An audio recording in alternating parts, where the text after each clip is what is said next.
when we look into the traditions of the Ahlul Bayt alayhim salam and the narrations of Muhammad, we find that he actually mentions by name a prophet that was sent to Europe, and that is Aristotle.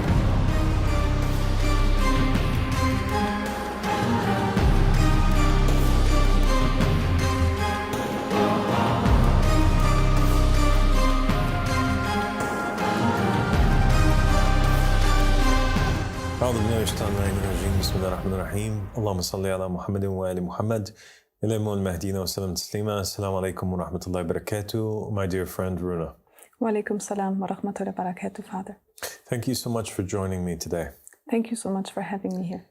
So Runa, since today is the first time that we're going to be recording an episode together, and because it's the first time that our viewers are getting to see you, you're a European citizen. Mm-hmm. You are a descendant of the Greeks and the Romans because of the ideology and the ideas that they spread throughout the entire region, which has till this day affected every single European on the continent.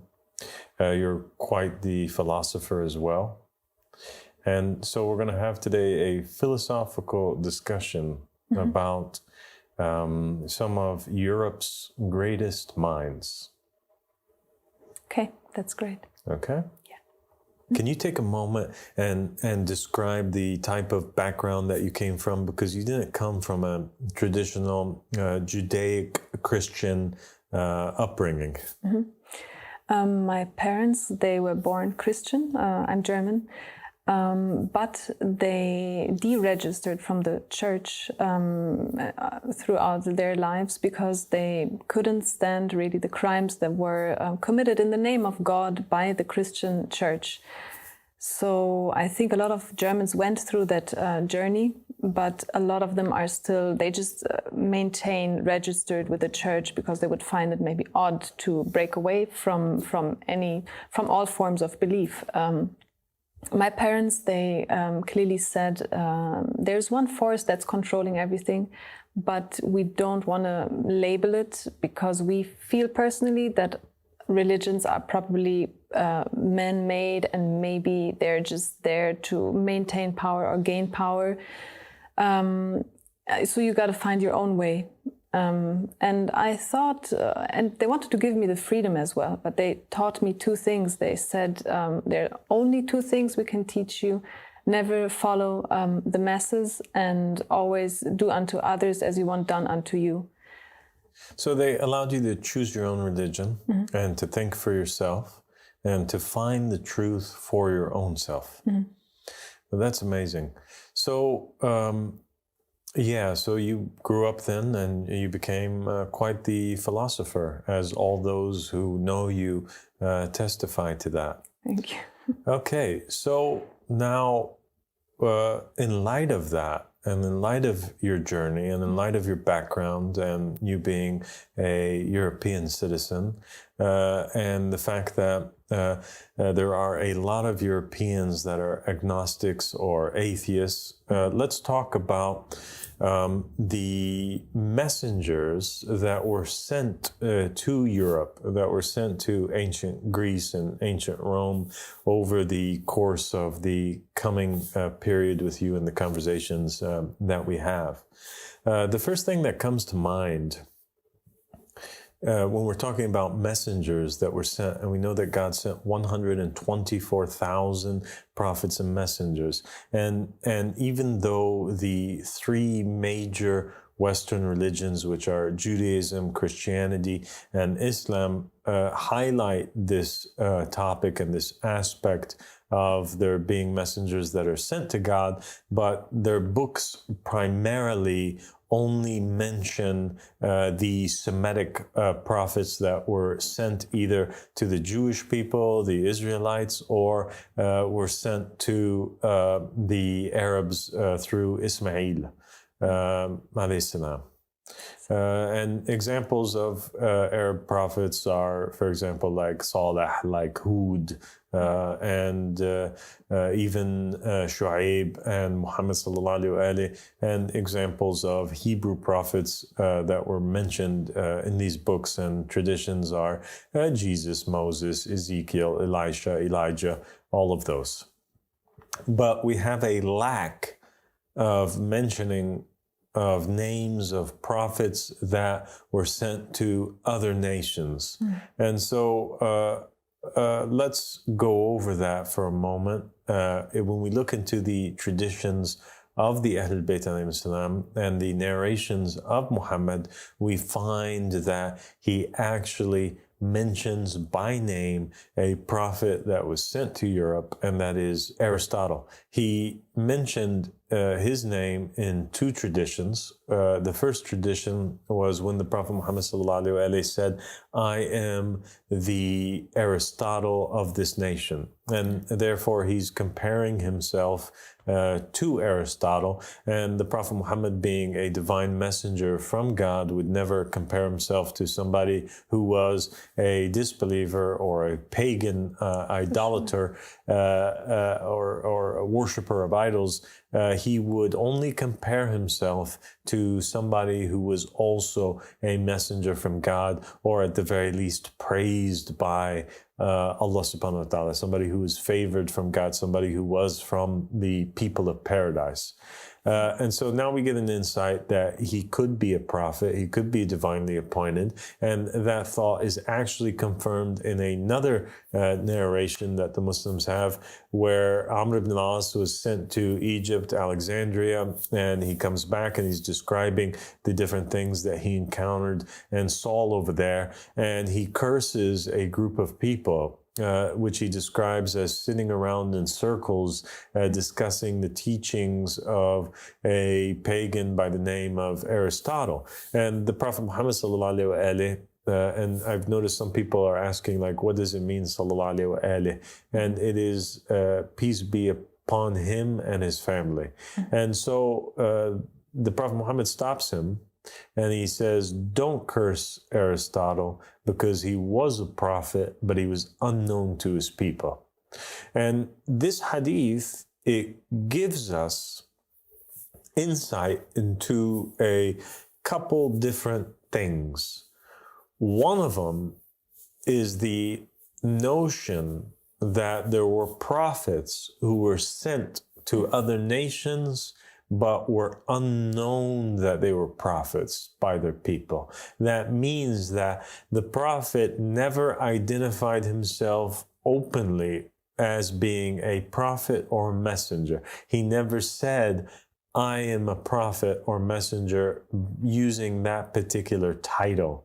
And when people wonder, or if people ask, why is it the case, or how is it the case? All the Hebrew prophets and messengers and the Arab ones, they always claimed to be prophets and identified themselves as such to their nation. So how could Aristotle be a prophet when he himself in his writings, what has survived about him, never said, I'm a prophet? And the answer really comes when you reflect over the location, the area that he was living in, and the time period in which he was living in. And you will find that there were probably many prophets and messengers around the world that were sent to nations that were following different religions that didn't even have this notion or this idea of there being prophets or messengers as a part of it. So the people wouldn't have even understood what he was talking about if he claimed to be a prophet or messenger, and they would have right off the bat disregarded or rejected this claim, because they would have said, we have not found such a claim being part of our religious traditions or thoughts. So for example, people back in the day in Greece or in Rome, they were worshiping all of these different gods and goddesses, whether it's Zeus or Jupiter or Mars or any of them. these gods that existed, the people would make sacrifices to them. People would worship particular gods and go to the temple of that god. But they had legends of these gods coming down to the earth. But what they didn't have was this idea that Mars or Jupiter or Zeus would send a human being as a messenger in every age to the people. And because the people always had the freedom to choose between the different gods or that they could worship without being considered to be enemies of the other gods per se, then even if somebody came and claimed to be a messenger from God, well, which God would you claim to be a messenger from? And then you would have other people that might claim that they are messengers from another God, and it would open up a giant can of theological worms that the society would have to grasp and deal with. And so the prophets would have spoken to the people in the same way that the Prophet Muhammad commanded his companions to speak to the people, and that was when he said, speak to the people according to their intellect or according to their understanding or their mental capacity. And so they would have also spoken to their nations according to their mental capacity. Sure. Do you understand? As long as there's room for competition, it's not clear that there's one God if there's so many gods or one messenger.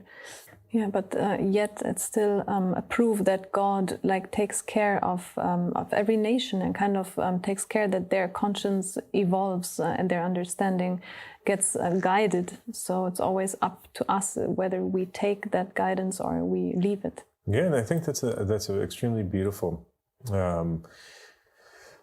concept and two very beautiful hadiths that show that that God, Allah subhanahu wa ta'ala, didn't forget about anybody and did send prophets and messengers to every other nation. He didn't just send them to the sons of Abraham through Isaac or Ismail, but that this is a confirmation that these prophets were sent. And I think that it's interesting to note too that Aristotle, him being one of the most influential shapers of Western, thought, is mentioned as a prophet because, it makes us stop and say, hey, if the prophets were from God and God is the Lord of all things and he's the most knowledgeable, then obviously his messengers also would have been the most knowledgeable of creation. And if there were messengers that were sent to humanity that were the most knowledgeable of creation, then naturally they would have been the people that would have influenced their societies, or at least you would see traces in history, maybe not for all of them, but for a lot of them you would have seen traces in history. And certainly Aristotle's name lives on till today, and he's definitely left a mark, in history. The second thing that we can withdraw from these hadiths that the Prophet identified, where the Prophet identified Aristotle as having been a prophet, we know that a prophet, he learns from God. That's his source of knowledge, and and he also would learn from the prophet that comes before him. So you have the Prophet Muhammad teaching Imam Ali alayhi salam. Even though Imam Ali is not a prophet, he's a divinely appointed Imam. You have Moses teaching Aaron. You have Elijah teaching Elisha. You have different prophets that are teaching the prophet that comes after him. As such, you have now Aristotle being taught by another very important philosopher who helped shape the entire regions and the world's philosophical thinking, and were one of the greatest contributors to Western thought, and that is Plato, who he himself, everything that he taught was the result of the teachings which he received from his teacher, and that was Socrates. And the West, everybody knows in history, not just in the West, but in the world, that the three of the greatest philosophers of all time were Socrates, Plato, and Aristotle. Each and every one of them was a teacher or student of the one before, and Aristotle, at the end of the line, really shaped the entire world because he had a student who was Alexander the Great, and he taught Alexander, and he directed Alexander, and he influenced Alexander's openings and conquests that he did throughout the world, and that shaped the entire world and helped bridge the nations together. And it had a large cultural, theological impact on the entire planet. True. So yeah, we see that God takes care of every nation, just like it says in the Quran, like one of these like most beautiful surahs or verses where it says that God sends a messenger to every nation, but it's just us who haven't been aware of all these messengers throughout time. Yes.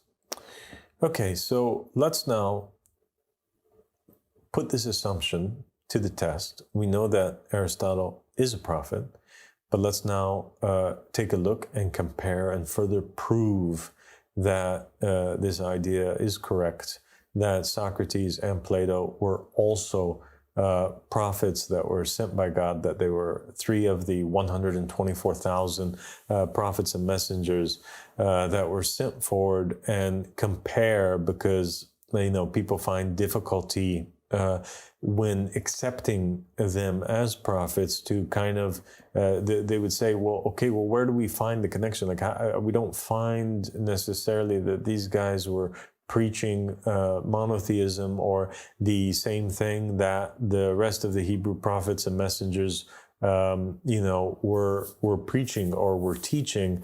And I think that that is incorrect. And all we have to do is to go to Plato, and Plato had this book which was called The Republic. And the Republic was actually, it's the Republic of Socrates, because he was just writing down all of the teachings and the conversations and the words of his teacher, Socrates.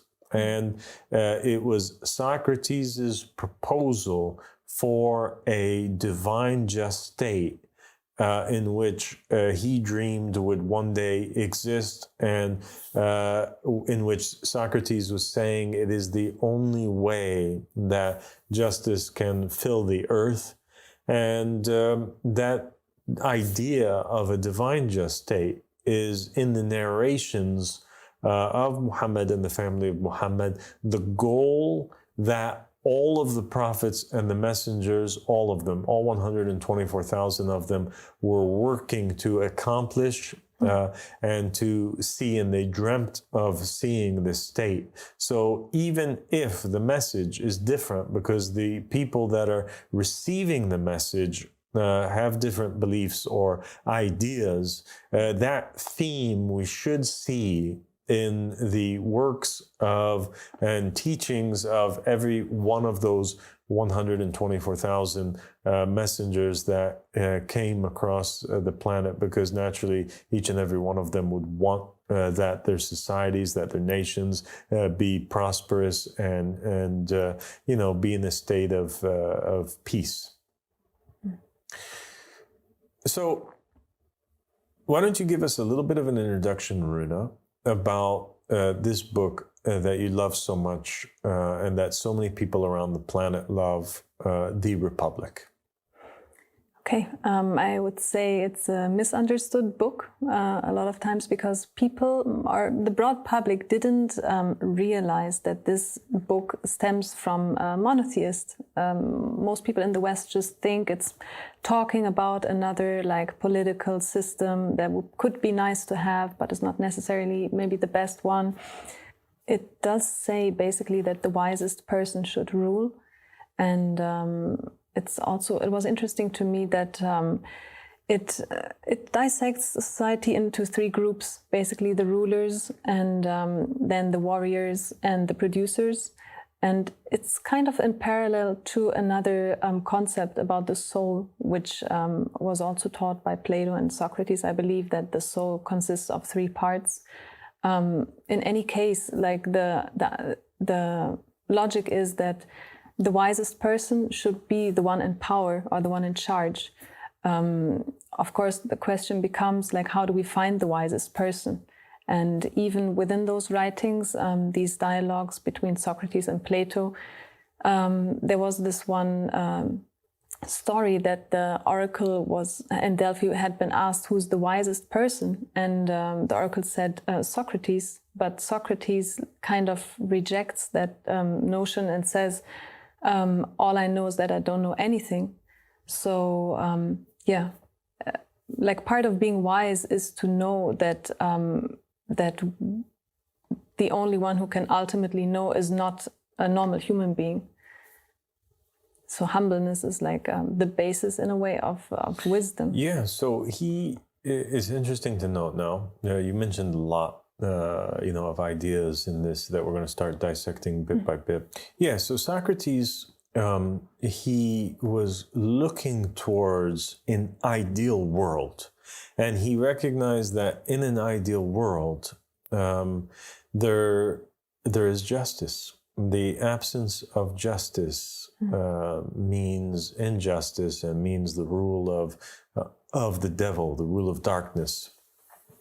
And it's interesting to know at the outstart that Socrates was very much against democracy. And that is perhaps surprising to people that don't know much about Socrates and Plato and Aristotle, because they influence so much the West, and they're so beloved by the West. And in the Vatican Museum and in other museums throughout Europe, they have these statues of them, and they were praised and held to such a high regard and standard, and they still serve as role models at universities, and their words are taught to students on the tongues of the professors till this very day.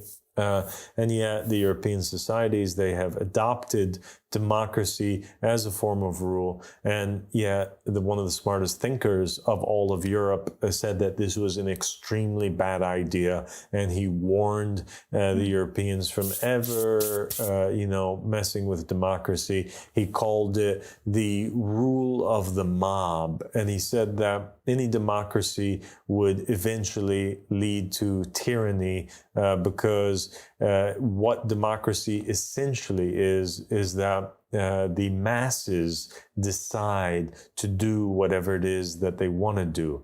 Anybody who could get enough people on their side and appeal to enough people to accept a certain idea, even if that idea was harmful to the very people that were electing or accepting the idea, that he would be able to implement it. And that this is the rule of injustice. And so he was against that. And he proposed a different form of government, and that is the government which is described in the Republic, which, as you mentioned, is broken down into three. So society would be broken down into three parts. The first part is the producers, and this is the largest part of society. And the people who would make up this part of society are all those people that are concerned about base desires. And in any country, in any society, that is really the majority of people. That's what they're concerned with. They're concerned with living a good life, with eating good food, living comfortably, making families, enjoying their lives. He said that all those people that aspect of their nefs, their lower self, controlled them. These people would have to participate in society in doing that function, either being butchers or being farmers or being tradesmen or doing some sort of function that would allow them to gain a living and contribute towards society, and at the same time they would be totally forbidden from ever interfering in the higher levels of government. They could never participate in it. Their opinion didn't matter, and they couldn't give an opinion anyway. Yeah, because any opinion that they had would be a wrong opinion. It would not be a good opinion because their nature, it was not meant for them to rule. They're not concerned about the welfare of the whole. They're concerned more about their own individual lives, and so they would naturally, if they were to rule, it would basically collapse the entire country or the state. Then there was a second group of people, and they're basically commanded by their honor, by their dignity, by their hearts, not by their bellies, like the first class. This second class, they're motivated more by their good nafs, so to speak, and they're motivated by, a desire to protect the rest of society. And they want to attain concepts such as nobility. They want to be noble. They want to have honor. They want to have dignity. This class of people would be chosen from society, and they would be basically given the task to be part of a military force that protects the rest of the society. So it's a smaller circle than the bottom class, and the bottom class would work, and they would have to feed the military for free. These guys would never work in the field. These guys would work in the field. These guys would provide food for themselves and would provide food free of charge, so that the military class has a living. In exchange, the military class would swear an oath to always defend the bottom class. And they wouldn't have normal lives like they would. They wouldn't, get married in that sense, although they would have children. And we'll get to that concept later. That's a whole different episode where we talk about marriage and its differences between the lower class and the middle class versus the top of the pyramid, so to speak. And so they would be that, defenders of the city, defenders of society, and their reward would be the honor that they get from performing that function.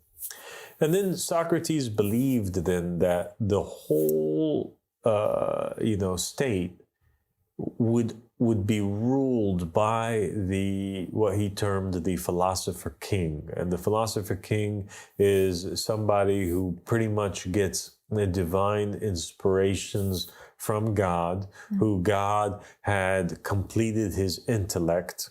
And because his intellect is completed, his morals and manners are also complete, and he is not capable of making mistakes. Because and nobody else can defeat him in an argument or defeat him in a debate. He is the smartest. He's the best. He is the most fit, because God is the one that obviously created him in this way, with him being the smartest of society, and therefore he is the divinely appointed king. And Socrates said that it would be him who would basically determine who the successor would be. So the king that would come after, would also have to be he could come from any level in society. He could even, the next king could come from the lower level of society. So he could be born to a peasant. He could be born to a farmer. He could be born to the warrior class, right? But as he grows up, because everybody would be given an opportunity to have an education. So it's not just that you're condemned there forever. No, you're placed there. But you could have a child who does not fit there. And if they don't fit there and they fit in the next class, this is their ambitions, this is what drives them to protect the city, to protect the state, then they could move to that. Or if they are born with this divine gift of intellect, then they would continue to raise through the degrees until they're tested and given the approval by the current philosopher king, who would name him as his successor and the next most smartest and best and most honorable person in the state. So everybody kind of gets to do what they want or what they're actually desiring to do. Just it's in a safe environment where a ruler that actually has divine insight makes sure that nothing goes wrong. Well, Sokrates, he gave the definition for justice. He discussed the concept of like, what is justice? And he said that justice is placing the right thing, the thing in its right place. That's what justice is. Justice is that you have a cup and you put in it water. Justice is not that you use a cup to put in it food, for example, or to put in it toys, or to fill it with mud. This is not justice to the cup. So you must use the cup for what it was intended to be used for by its creator or by its maker. And so it's not so much that everybody in society are allowed to do whatever it is that they want to do, but more so the idea of putting everybody in the place that they were meant to be put in. So those who were naturally gifted at farming would be farmers, and those who were naturally built to be warriors would be warriors, and those who are naturally meant to lead would be leaders. I mean, the greatest gift is to have any purpose at all. I think no matter where we are, like German people always say, like every human being wants to work and needs work and wants to feel that they're needed. So maybe the level of fulfillment can be the same regardless in which place we are, as long as it's according to our nature. And yeah, it would be good, specifically for a lot of people that come out of school and they don't know what to do. It would be amazing if there was a place to go to actually find out what would fit me the most in that scenario. Because yeah, it's dramatic. Like after high school, you don't know what to do and you don't know how to find out what you should be doing. Of course, yeah. Yeah, so Socrates, to put it in layman's terms, he was basically talking about cultivating the talents that an individual would have. So if we're talking about modern day society, if you saw a child and the child was extremely talented at computer programming, but for example, he was passionate about soccer, and he wanted to be a soccer player at some point, but the child is really skinny. He doesn't have any muscles and he's not really good at soccer, but he's extremely good at computer programming. It would be an injustice to the child and to society at large that we allow this child to play soccer, or to, go forward, in his career as a professional soccer player when he's not even going to make a really good game at all. He's going to fail at it. He might get hurt, and that brain of his that he was given by God and the talent that could have benefited society, and with his coding skills and his programming skills, he could have developed programs that could have been part of life-saving machines or software or hardware. It would be a waste and an injustice to not direct him and place him in the correct place. So just like there are children that are naturally inclined and have talents in specific areas. There's also people that are naturally meant to rule other people, because the tyranny inside of them is absent. They're not tyrants.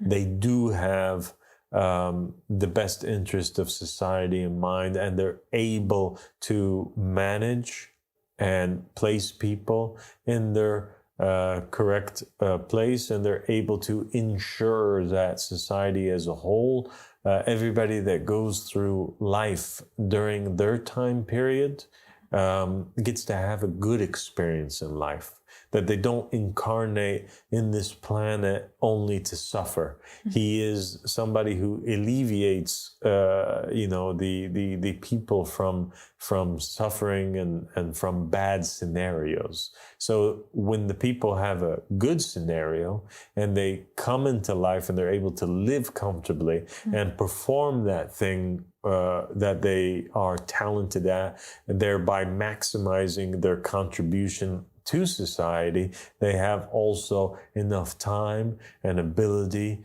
to reflect spiritually and draw themselves closer to the reality and to the truth and to God, essentially. Yeah, I mean, there's no political system that ever proposed a mechanism that can ensure that the right person is in power. I mean, probably only this mechanism, that it's the creator himself who created the glass or created the creation or created the people, puts that leader in charge. Because, yeah, I mean, communism said we make everybody equal, kind of forcefully, didn't work. Democracy, as you said, is the rule of the mob, like we're kind of oppressing each other and also oppressing ourselves.